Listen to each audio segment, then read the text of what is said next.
All right, for this meeting, we will discuss who to contact for help when you need help providing details on your data reporting. We're going to talk about mileage sheets and how to keep your records, using software for record keeping, Title VI and annual reporting, and reimbursement requests for the 5310 program.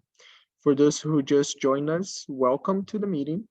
And I want to start the meeting with a few polling questions. The first polling question that I have for us is, in what form does your organization maintain vehicle and other grant-related data reporting information? In hard copies or electronically? And I just launched that one. These polls we're going to be using just to have a more complete understanding of the agency's capacities and the profile of your agency and how you do things. So we can just tailor the conversation a little bit more on that. All right, thank you for the answers. Still coming through.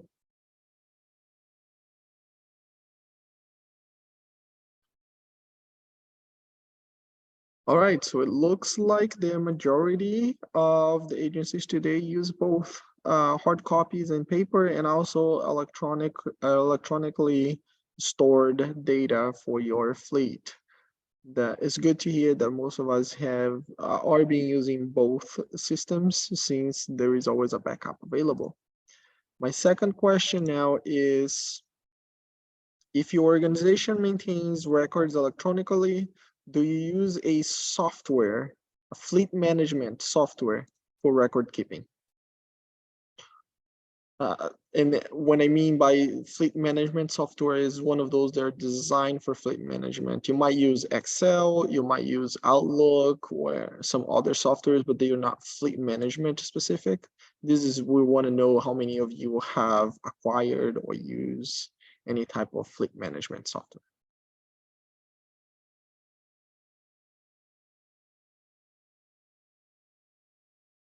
All right, the results are in.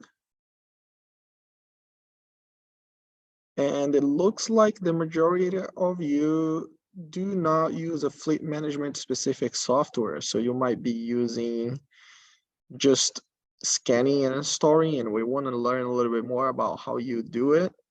But it looks like most of you do not use a fleet management software to help with the record keeping. And that is a area of opportunity and potential to improve the efficiency of your services. We're going to talk a little bit more about that. And last but not least, the third poll question is, how many service vehicles does your organization have? And it looks like the question might have been cut a little bit short, but it's also in your screen.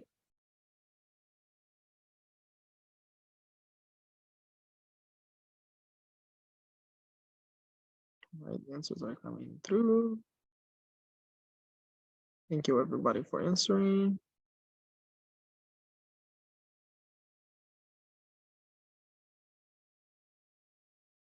All right, so the results are in, and it looks like we have medium to large size fleets represented today. Nobody has a fleet smaller than 5 vehicles. Everybody is 6 and above, and we have quite a few that are above 20 and even above 50 vehicles, which is a lot of vehicles to manage. So it's important that if you do have this amount of vehicles, having a system and a process in place that make sure that you're being efficient and also not losing track of any of your data and information that you need to report on is very important. So with this information in mind now, I am going to turn to our presenter for today, which is Eric Panic with the Center for Habilitations. So without further ado, Eric, take away. Good morning, everybody. My name is Eric Penick. I'm the Fleet and Facilities Manager here at TCH. I've been with the company now for 4 years, and I'm going on now, just started my second year as the Mobility Manager for the Central South region. Let's see, next slide, please. So the first thing that I wanted to mention is that these processes can seem intimidating at first, but the most critical piece to remember is that you don't want to wait until the last minute. There's a lot of reasons why you'd want to keep up on things throughout the year and complete them as early as possible. The more time you have to complete it, the more time you also have to ask for help. It is okay and encouraged to ask for help. The City of Phoenix and MAG staff are all wonderful to work with. But when things get close to the deadline, everyone gets busy. So the more time you have to complete it, the more time you're also going to have to ask questions and fix problems, get errors.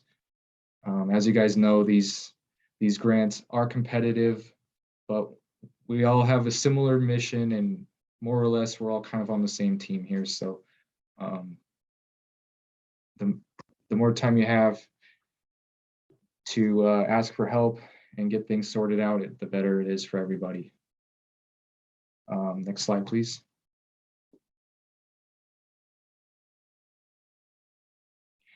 So speaking of asking for help, this is a very important screen here to screenshot or write down. These are all some very helpful people.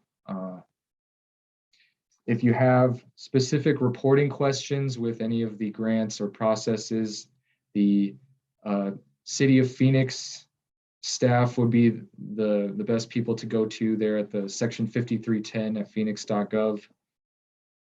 They're all very great to work with and very helpful to quickly answer your questions if need be. If you're working on coordination efforts with other subrecipients or other nonprofits, the MAG staff there would be the best people to go to. Hezekias and Didi are always wonderful to talk to. If you have specific fleet management questions, the 4 mobility managers, including myself, are all great resources to talk to. Justin, Billy, and Mark have all been doing this a lot longer than myself, but we all have varying skill sets and varying positions within the organizations, and they're all wonderful resources and very helpful if you have any questions or concerns. Next slide, please. Yeah, and I just want to point out here, Eric, feel free to always contact any of the people in here. We are always available to you. We are always happy to help with any of the issues that you were facing. The City of Phoenix just had about a month ago the deadline for the annual milestone reports, and some agencies were struggling with that. And as Eric mentioned in the previous slide, don't wait for the last minute and don't feel afraid to ask for help. We are here for that.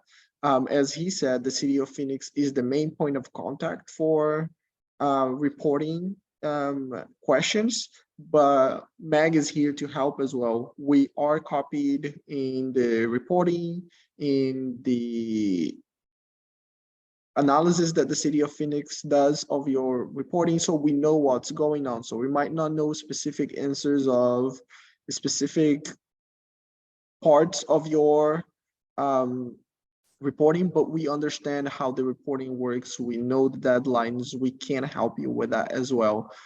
I suggest you to always contact the City of Phoenix and copy one of us at MAG, either Didi or me, and so we can be on the loop and be able to help if we see that you're struggling with anything. If you are having a hard time getting a response from the City of Phoenix, you can also contact us and we can help you with that as well.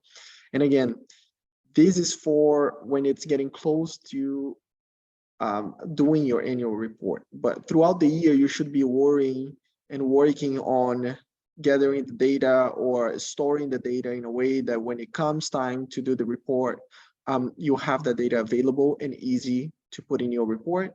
And that's when the mobility managers come in hand, because they have the experience of doing this for years, and they have the expertise, and that's the thing that they do for their agencies already.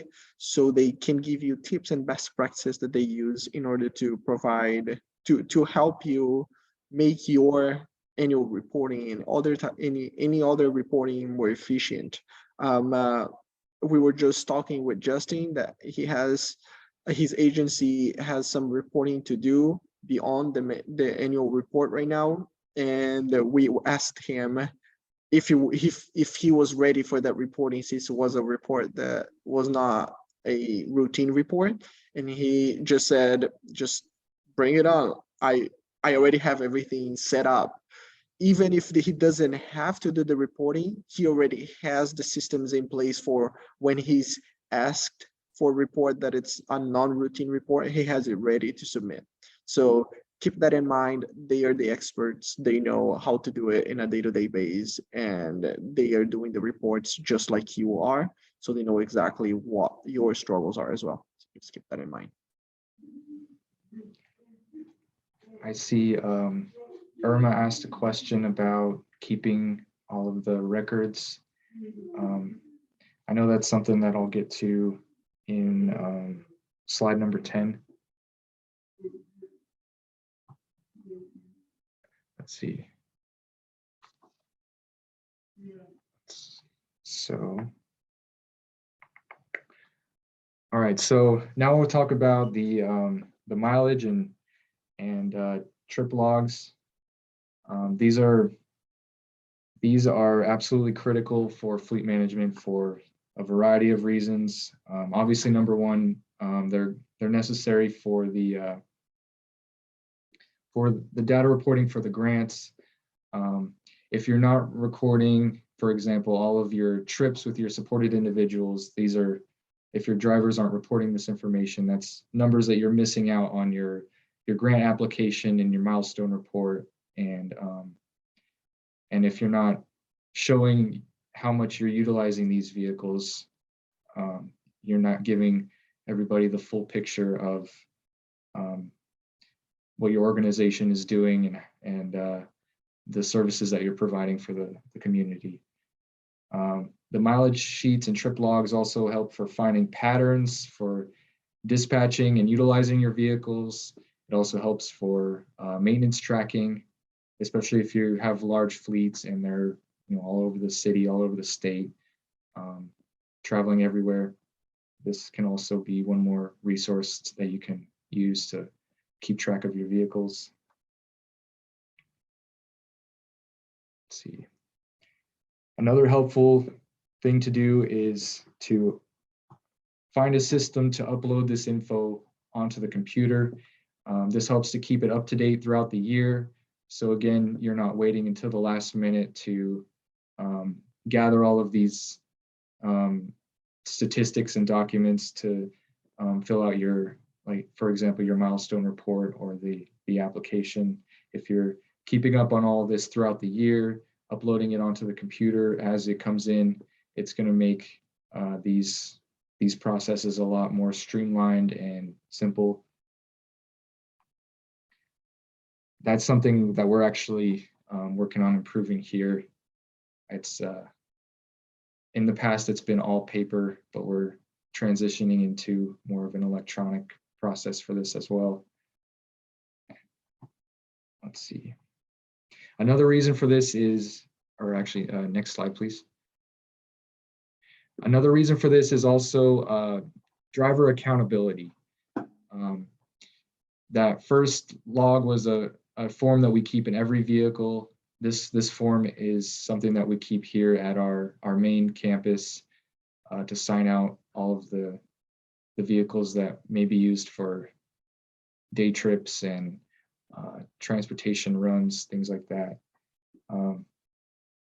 This helps a lot with the driver accountability for reporting maintenance, making sure that the drivers are inspecting the vehicles daily, making sure that they are reporting any maintenance concerns, and make sure that they're reporting all the trips properly, and also you can see at the bottom, keeping the vehicles fueled up properly.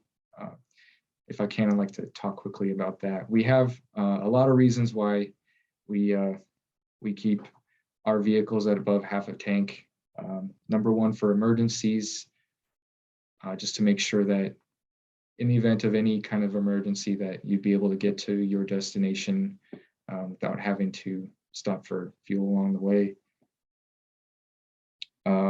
If you're transporting supported individuals, you may not be able to leave them unattended if you have to stop for fuel. So that's another concern. The last thing you would want to do is for people to be unattended in a high-risk area like a gas station. It's as far as taking care of the vehicles, it's saves wear and tear on the fuel pump to keep the fuel tanks full. You can imagine the fuel pump trying to suck out the very bottom of the fuel tank where all the dirt settles in the gas over the years. So having a full tank is going to save wear and tear on your vehicle. And we actually had an incident one time where one of our brand new cutaways, it had 4,000 miles on it. We had a group from our DTA returning from a trip to the Ability 360 gym in Phoenix, and they stopped at a gas station real quick, not even to fuel up, but just to grab some snacks. And the starter went out. It was covered under warranty and everything, but it was a situation where we had two individuals in wheelchairs on the vehicle, and the van was not able to start up and move. So we had to find a solution to safely evacuate them from the vehicle without being able to start the vehicle, because the lift was physically blocked by the gas pump. We had to actually push the vehicle out of the way so that we could work the lift manually and unload the passengers onto another vehicle and call a tow truck. So there's a vast number of reasons why that's one of our best practices here at TCH.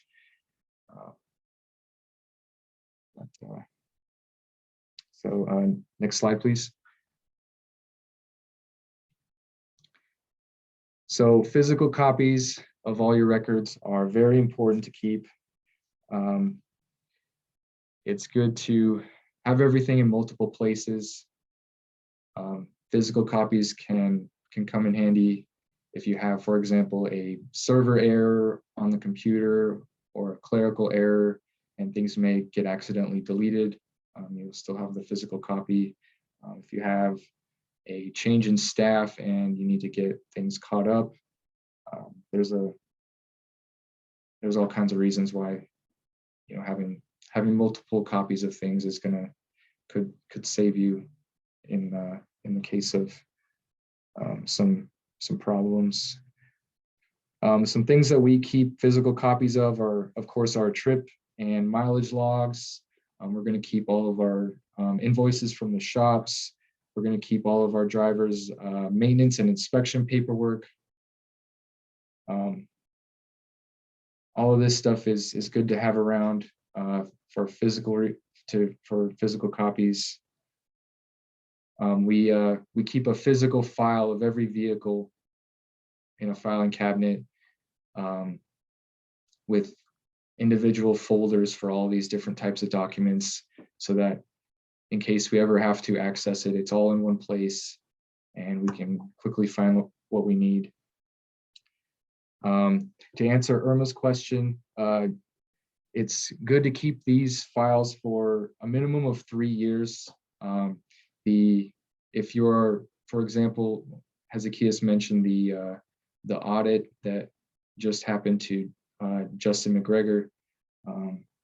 these types of audits can go back up to 3 years. So at a minimum, you'd want to keep them for 3 years. We strive to keep all of our physical copies of things like this for the whole useful life of the vehicle. It doesn't seem to take up too much space, and it's pretty easy for us to do so. So that's our goal, keeping physical copies. But at a minimum, you definitely want to keep them at least 3 years to make sure that if you're audited or have a non-standard check, that you'll be able to provide those to anyone who may need them. Next slide, please.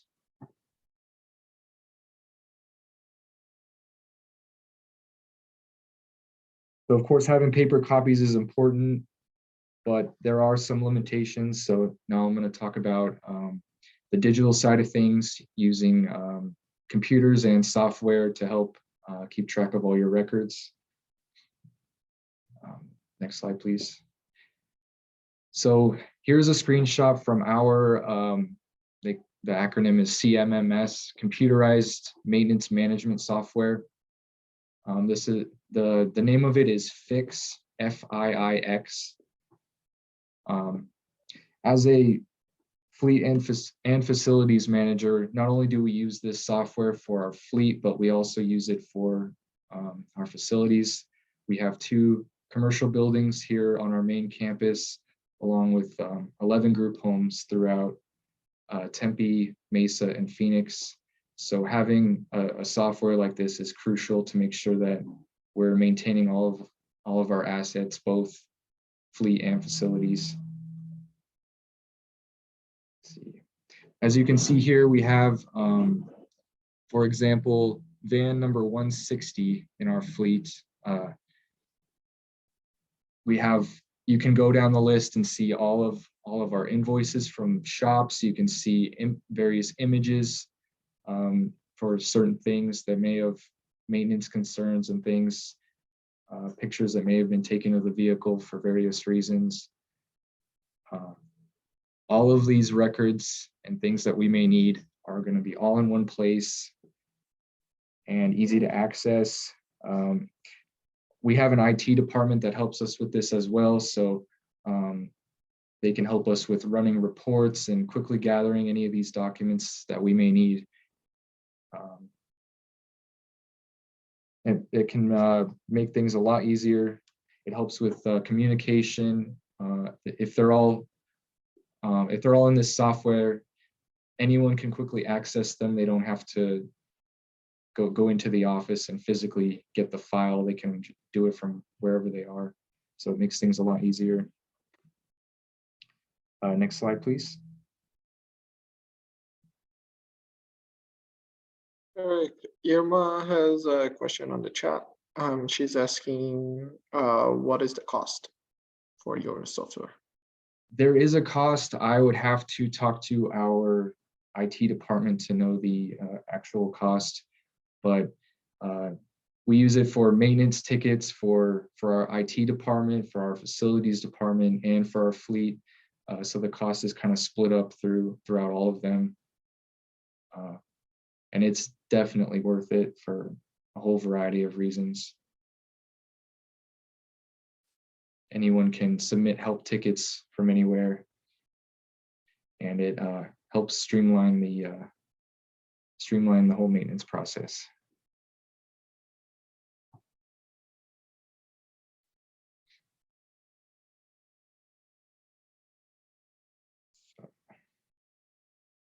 So now I want to talk about scanning and saving all of your records and invoices. We like to save all of our documents in multiple places, at least 2. It just helps to cross-reference and double-check, prevent errors. If we have a computer error, we know we have a physical copy, and if there's an issue with the physical files, we know we also have a digital copy. So we have no excuses for losing documents if they're saved in all these different places. As you could see, we also have them uploaded in FIX as well as our we call it the H drive, our server for our company. Next slide, please. So this software, one of the biggest benefits of it is it can help you automate your maintenance. You can set automatic help tickets that will come in at various intervals that you pick. For example, if you want to send in a vehicle, every 3 months for an oil change, you can create a ticket to actually remind you, and it'll pop up every 3 months. Hey, you need to send in this vehicle for an oil change and a maintenance service. That makes things a whole lot easier, especially because most people here have large fleets, so it can be very easy for things to fall through the cracks. And if you have automatic reminders, you have the computer telling you need to keep up on your maintenance. And as I said before, not only does this help for our fleet, but it also helps for our facilities, changing air filters throughout the properties, or inspecting fire extinguishers every month. All these types of things, they all can get automated, and so we don't forget about it. We'll make sure we're keeping up on everything that we need to take care of. Next slide, please. So here is an example of one of our folders in our server. We save all of our documents in, as I said, in multiple places. Here you can see we have a folder specifically created just for our 2021 milestone report. You can see listed as a PDF for each vehicle with all of the maintenance logs. So having these all in one place makes it a lot easier in case you ever need to provide these documents in the future, after the deadline. It also helps, like in my case, I'm fairly new. 2022 was the first year I did our grant process from start to finish throughout the entire year. So it helps to be able to go back in previous years and see what we did, see how we compare to the previous year, and make sure that every year we're getting better and improving our processes, increasing our score, things like that. Keeping good records also helps prevent the need to, if we need to track our mileage for maintenance, it also it prevents the need from having to physically go out and, for example, look at the little sticker in the windshield and see when the last oil change was done. If we're keeping good records, it's all saved in one place. We have a folder for each vehicle. We have a folder for each shop that we use. We have a folder for every part of the grant every year. And it's all saved in multiple locations. So nothing gets lost. Everything is easy to track. And we can keep really good tabs of our fleet all from the computer without having to go outside and inspect the vehicles. Especially for people with big fleets that could be, all over the state. It's a big help to make sure that we're making sure everything's getting taken care of. Next slide, please. So now I'm going to quickly mention the Title VI process of the grant. This is normally something that Dawn Hawking, our Director of Development and Community Outreach, she's usually responsible for this, and she's been doing it for years and years. So this is normally her expertise, but she wasn't able to make it with us today, so I'll quickly mention this. Next slide, please.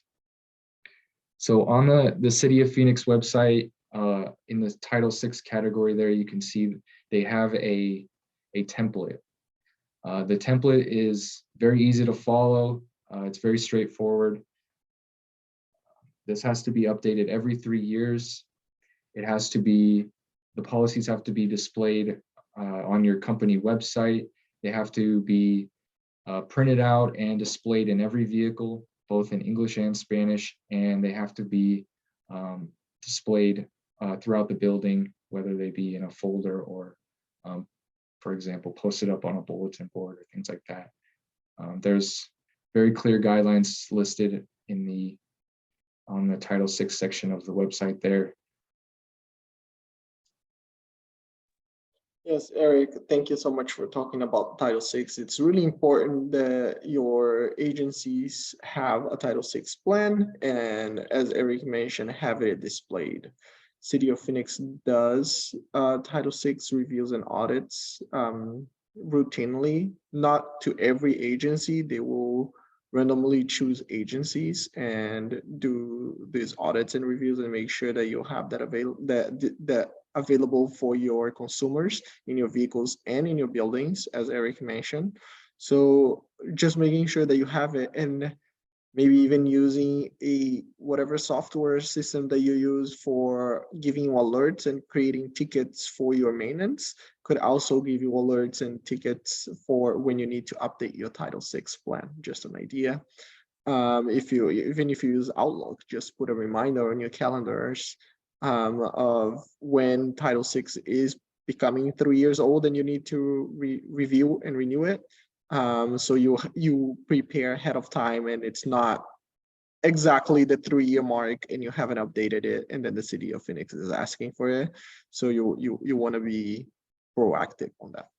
So thank you, Eric. All right, next slide, please. So now we'll talk about, this will be probably fresh in everyone's mind, the Milestone progress report. The deadline just passed last month, so we were all working on this. As you know, it's critical to make sure that this is not only complete, but also turned in on time. As I've mentioned multiple times, the grant is competitive, so and this is a very big part of it. It's very important to make sure that everything is documented properly. And of course, it's very easy and important to ask for help if needed. There's a lot of folks here that can assist with that. Here at TCH, as I mentioned, our Director of Development, Dawn Hawking, she handles mostly the non-vehicle side of the progress reports and the application. I'm in charge of more of the vehicle side of things. We've also have help from our fleet and facilities coordinator, Paula. She's been very helpful to have to gather all of the paperwork and resources that we need. So it's definitely at TCH, it's definitely a team effort. I know none of us could do it alone.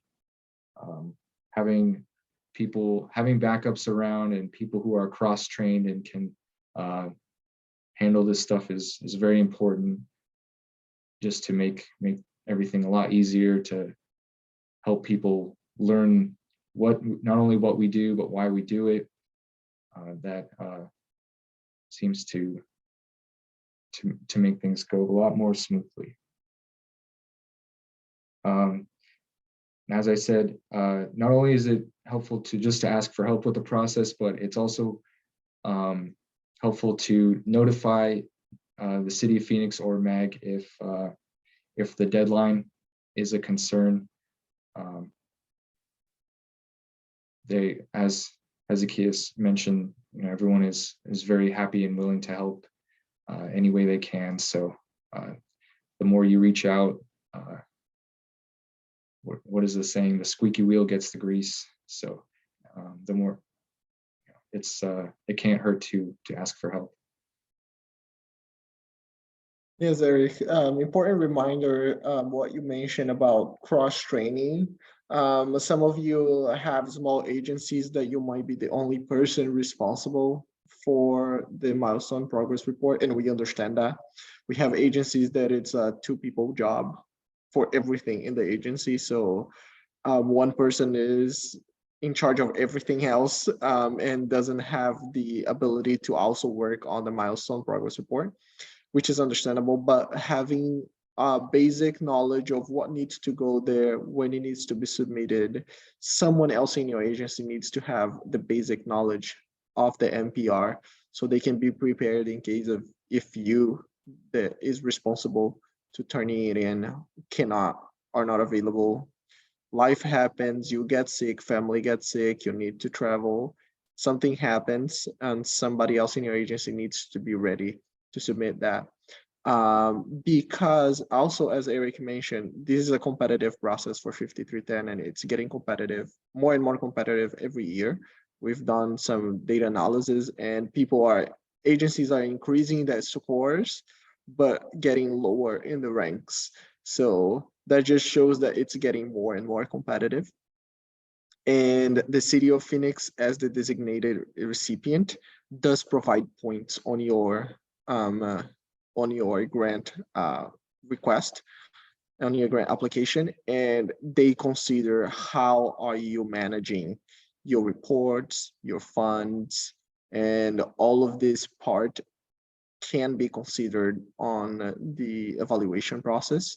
So just keeping that in mind, as if you're in good standing with the city of Phoenix as the designated recipient and you're providing your reports on time, you shouldn't have to worry about it. But if you're struggling, you need to work in improving your processes. So when you apply again, you know that this part of your application management is not going to count negatively towards your chance of getting grant in the next application cycle. So just keep that in mind, and thank you for the reminder, Eric. Thank you. Next slide, please. So now I'll talk quickly about also the maintenance logs. This is something that I'm in charge of every year for the milestone report. We also, as I mentioned, have the fleet and facilities coordinator, Paula, as a backup. Again, it's a team effort. This is something that will be done annually, but thankfully, it's basically the same process every year with only minor changes.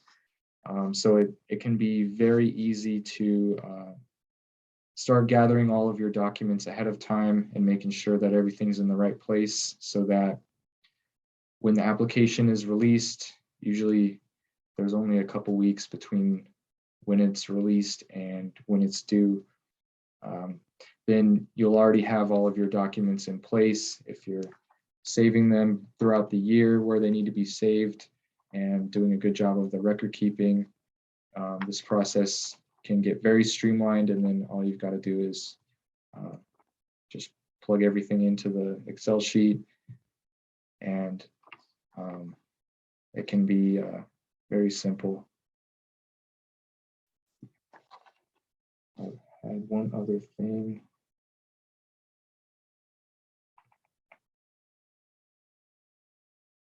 And we also now, it also helps to do one of these for each vehicle. For example, at TCH, we'll have 23 vehicles in the 5310 program here. Next year will be 26. And so having all of the maintenance logs for every vehicle on one form could get confusing and daunting, not only for yourself, but also for the City of Phoenix staff who have to go through and check everything. So splitting them up by vehicle is helpful for everybody.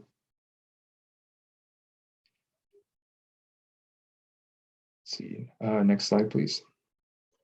And I do want to point it out that the city of Phoenix also provides training on this. They have a annual calendar for their trainings. I know they already had for this, I think it was about a couple of months ago, they had a training specifically on milestone progress report and the maintenance log as well. But if you don't have the information on the City of Phoenix training, they go in depth into this on how to put the information, what information needs to be there, how to do it so it makes it clear for the people reviewing at the City of Phoenix staff what you were putting in there.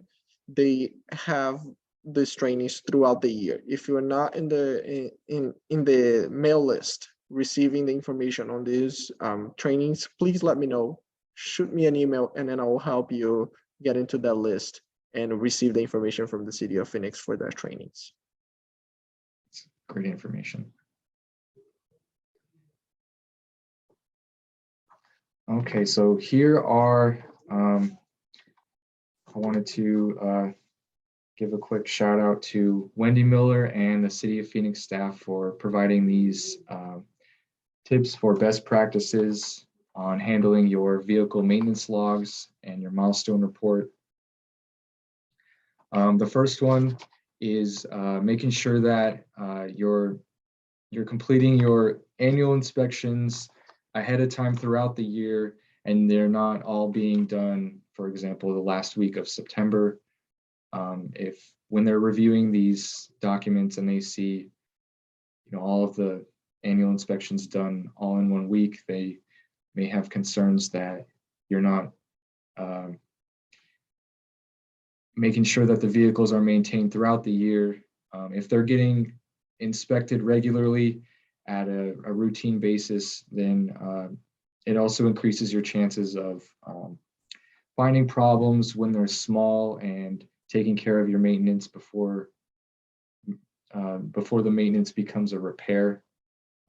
In this way, you're maintaining your vehicles on your schedule rather than on the vehicle schedule when it decides to break. So the more you can get things in on your time, the more it's going to reduce your vehicle downtime and make sure that your vehicles are going to get you where you need to go when you need them to get there.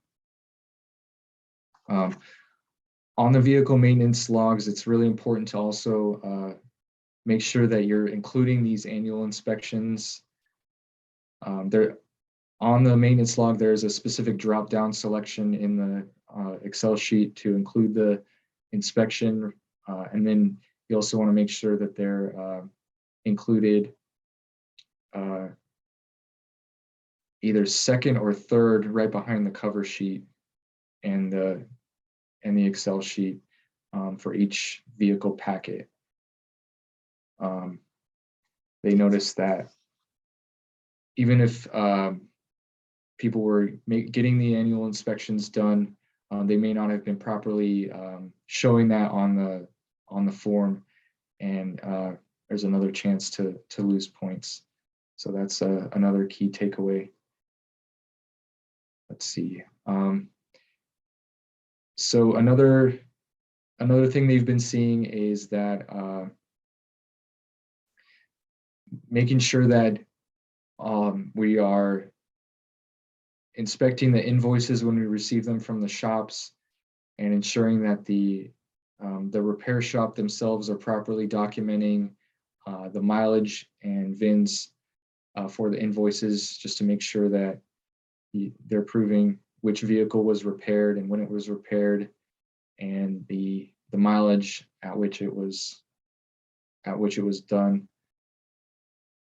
I know I noticed a few instances of that in our milestone progress report this year, and this is something that we're also working to improve upon next year. If you're taking good records and saving everything where it needs to be saved, then your computer will automatically save everything, in chronological order. So when it comes time to plug all this into the progress report and the maintenance log, everything will already be organized in chronological order. And then that makes it easy, not only for yourself, but also for the City of Phoenix staff to go through everything and make sure that it's all taken care of properly. If it's the better organized it is, the easier it is for everybody.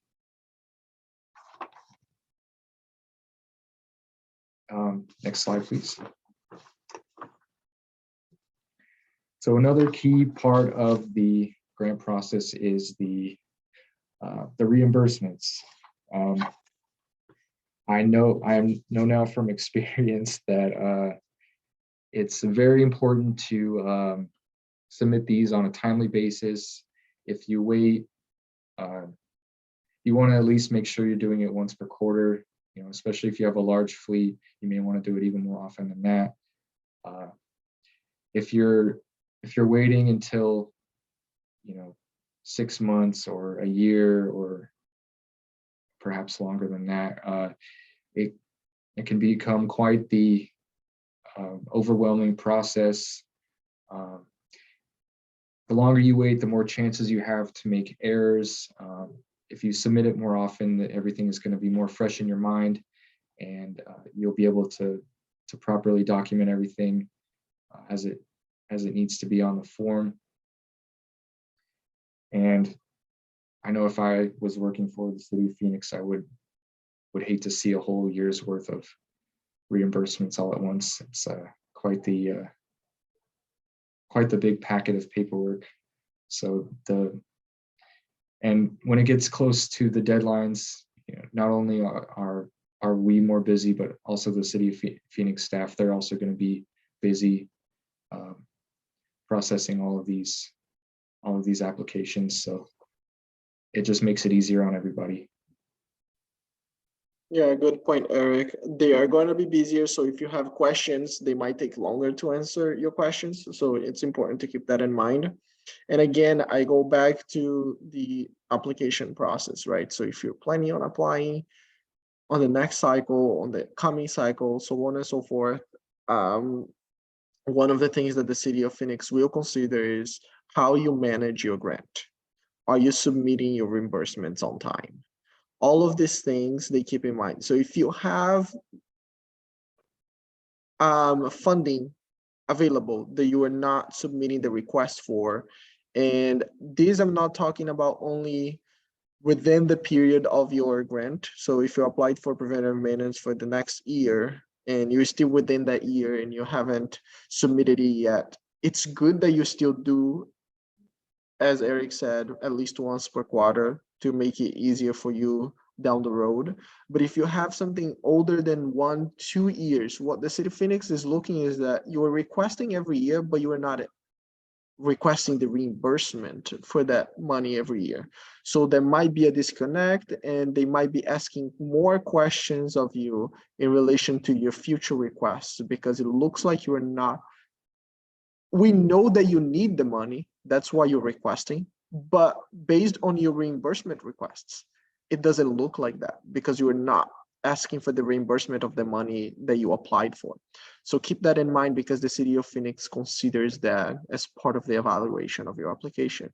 And again, as it's getting more competitive, these minor little things that we think might not affect the whole picture will start making the difference on your future applications.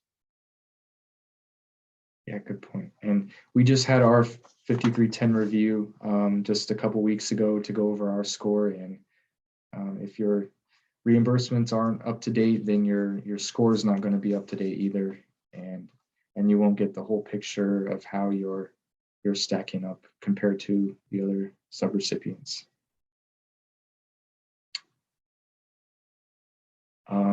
Next slide, please. Does anyone have any other questions? All right, while people think of questions, I do want to thank you, Eric, Don, and everybody at TCH for providing this workshop. We continue to develop and improve this workshop for you, our stakeholders, our nonprofits and transportation providers in the region. And in this specific case, you that apply for Section 5310 and have your grant with the city of Phoenix, so we can improve the quality of your agency's process and help improving the services that you provide to the consumers in our region. So thank you for your services and all the things that you provide to our community. And if you have any questions, you can feel free to unmute yourself or put it in the chat. Again, thank you, Eric, and everybody for showing up and participating on today's workshop.